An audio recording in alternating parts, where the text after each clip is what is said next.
Hi mga migs! Patuloy naman tayo sa ating tutorial ngayon. Madali lang na ituro ko sa inyo. Pinakasimple na paraan. Tatlo na pagpindot, okay na, no? Yung step 1, step 2, step 3. Yun ang gawin natin mga migs. Ngayon, ituro ko sa inyo kung paano to gawin. Yung topic na natin tungkol naman sa ah, diabetes, yung diabetic ang tao, kung paano 'to maagapan, kahit malala na, meron para tayong solusyon sa pag-reflex. Yung tinatawag namin na Beast of Three. Ituro ko sa inyo mga bigs kung paano 'to gawin, madalian lang 'to, kahit tayo lang.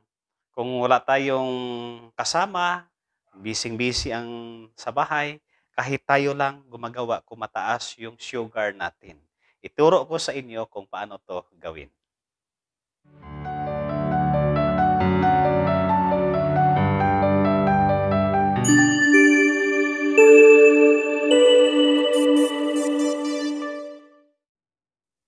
Una nating gawin, pag-warm up sa kaliwang paa.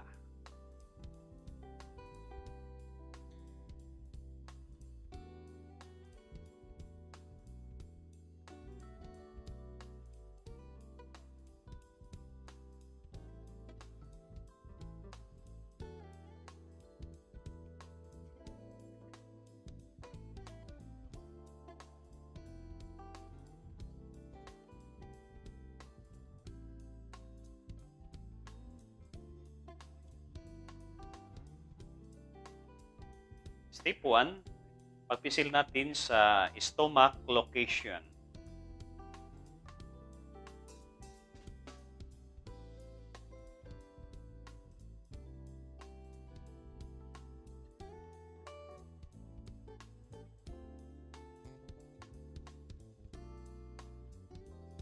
Step 2, pagpisil natin sa duodenum location.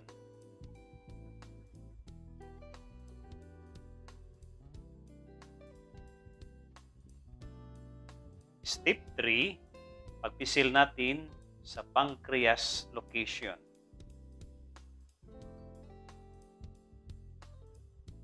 Ulit-ulitin lang natin pagpisil o pagdiin sa stomach, duodenum, at pancreas.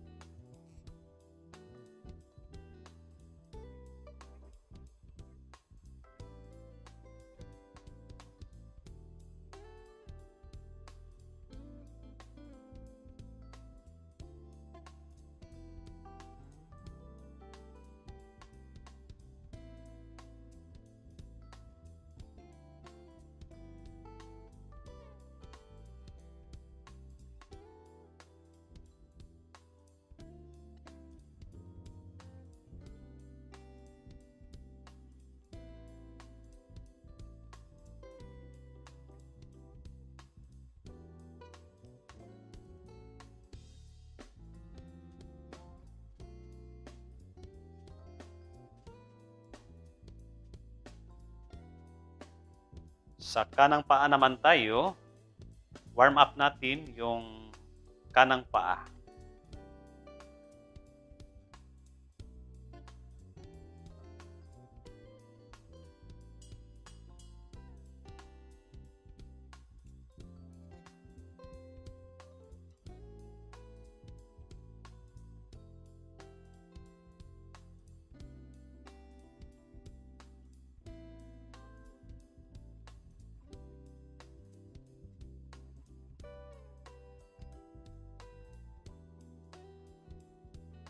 Step 1 sa kanang paa naman, pisilin natin stomach location.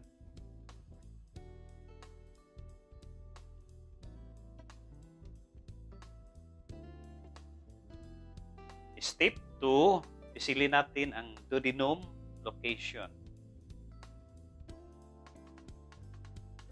Step 3, pisilin natin ang pancreas location.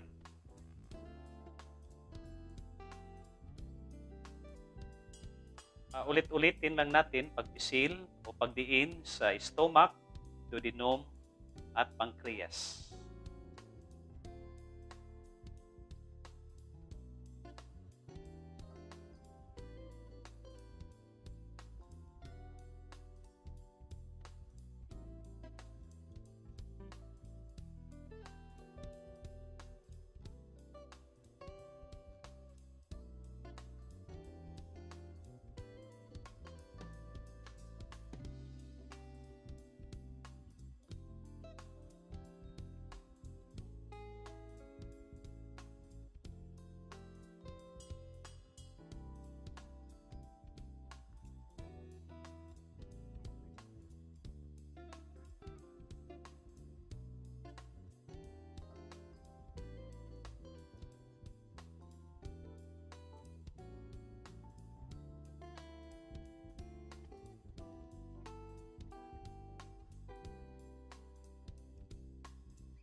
Madali lang pala pag-reflex kapag mataas ating sugar.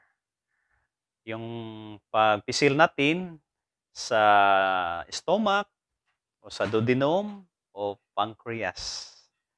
Ulit-ulitin lang natin to gawin.